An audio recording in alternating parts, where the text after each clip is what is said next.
नमस्कार दोस्तों, मेरा नाम है दिलीप यादव।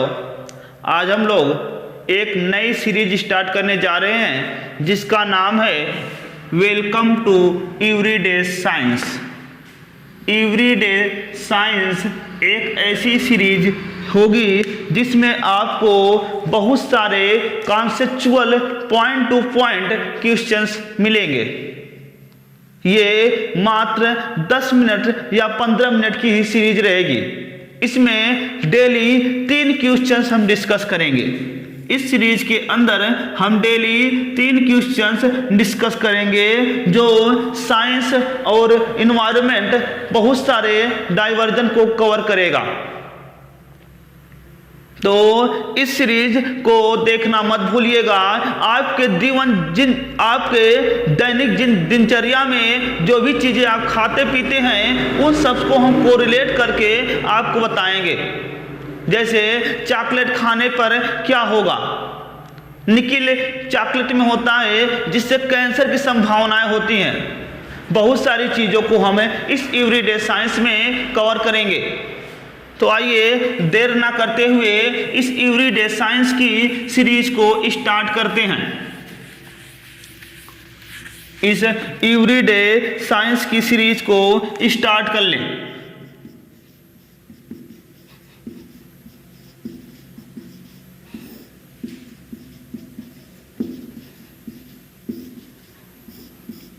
एवरीडे साइंस, पहला क्वेश्चन एवरीडे साइंस का कि जो है ठोस कार्बन डाइऑक्साइड को शुष्क बर्फ क्यों कहते हैं। ठोस कार्बन डाइऑक्साइड को शुष्क बर्फ क्यों कहते हैं। क्वेश्चन पूछा जाता है कि शुष्क बर्फ किसे कहते हैं, तो आप सब लोग बता देते हैं ठोस कार्बन डाइऑक्साइड को। ऐसा क्यों? तो ध्यान रखना होगा, ठोस कार्बन डाइऑक्साइड होती है वो बहुत उच्च दाब पर संग्रहित की जाती है। बहुत ही उच्च दाब पर संग्रहित की जाती है। यदि हम इसको एक वायुमंडलीय दाब पर संग्रहित करें तो ये सीधे क्या होती है, गैस अवस्था से किसमें चली जाती है, ये सीधे ठोस है ना, ये सीधे ठोस अवस्था से द्रव अवस्था पर कौन सी अवस्था में चली जाती है, गैस अवस्था में चली जाती है। इसी कारण हम कहते हैं जो ठोस कार्बन डाइऑक्साइड है वह एक शुष्क बर्फ है। तो आपको एक कॉन्सेप्ट क्लियर हो गया कि शुष्क बर्फ क्या है। तो ठोस कार्बन डाइऑक्साइड को शुष्क बर्फ कहते हैं। ऐसा क्यों? क्योंकि उसको अगर एक वायुमंडलीय दाब पर हम संग्रहित करेंगे तो वो ठोस से सीधे किसमें चली जाती है, गैस अवस्था में ऊर्ध्वपातित हो जाती है, या फिर आप बोल सकते हैं चली जाती है, जिसके कारण ठोस कार्बन डाइऑक्साइड को शुष्क बर्फ कहा जाता है। आइए अपने इसी जो है सीरीज में दूसरे क्वेश्चन को डिस्कस करते हैं। दूसरा क्वेश्चन यह है जो हम लोगों से काफी कोरिलेट करता है। जब आप जो है गर्मी के समय में क्या होता है, जो फ्रिज होती है आपकी, जो फ्रिज होती है वहां से जब आप ठंडे बोतल को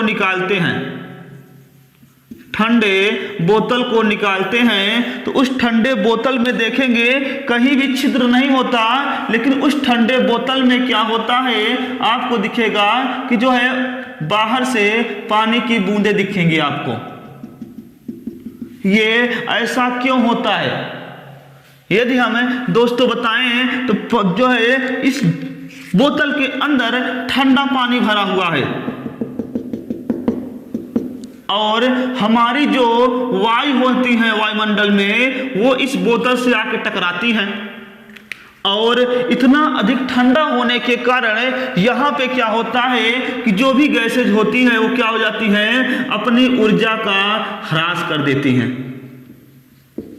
अपनी ऊर्जा को त्याग देती हैं, अर्थात अपनी ऊर्जा को मुक्त कर देती हैं। और वो गैस जो अपनी ऊर्जा को मुक्त कर दे वो कौन सा अवस्था में चली जाएगी, फिर द्रव अवस्था में चली जाएगी। अर्थात एक ठंडे बोतल के ऊपर जो द्रव दिखता है वो वास्तव में गैस उस बोतल से टकराई और अपनी ऊर्जा को मुक्त कर दी। और गैस जब ऊर्जा को मुक्त कर देती है तो कौन सा अवस्था चली जाती है, द्रव अवस्था में चली जाती है। ये दूसरा हमारा इंटरेस्टिंग फैक्ट हो गया। यदि हमें अपने अगले इंटरेस्टिंग फैक्ट पे चलें तो आपको पता होगा जैसे कि आप लोग कोरोना काल में या फिर नेल पॉलिश को जो रिमूव करने वाला होता है उन सबको जो आपने लगाया होगा या अपनी हथेली पर स्पिरिट जैसी चीजें रखे होंगे। जैसे अगर हम बात करें nail polish removal, nail polish removal, जब जो है नेल पॉलिश को हटाने के लिए इस्तेमाल करते हैं, या तो आप बोल सकते हैं स्पिरिट, या तो आप बोल सकते हैं सैनिटाइजर, कोई भी इन सब चीज़ों को जब हम अपने हाथों में लगाते हैं तो काफ़ी ठंडक महसूस होता है। ऐसा क्यों होता है? यदि हमें अपने हाथों में देखें तो वहाँ पर ठंडक महसूस क्यों हुआ?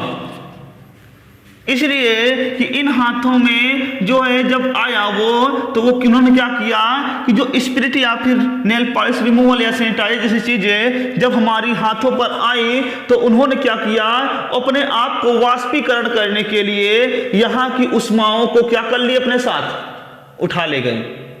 और जब उष्मा हमारे हाथों से बाहर चली जाती है तो हमको क्या महसूस होने लगता है, ठंडक महसूस होने लगता है।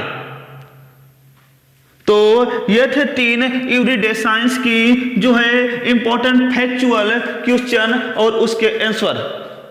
इसी के साथ इस इरिडेसेंस की पहली वीडियो की सीरीज को खत्म करते हैं। जय हिंद दोस्तों।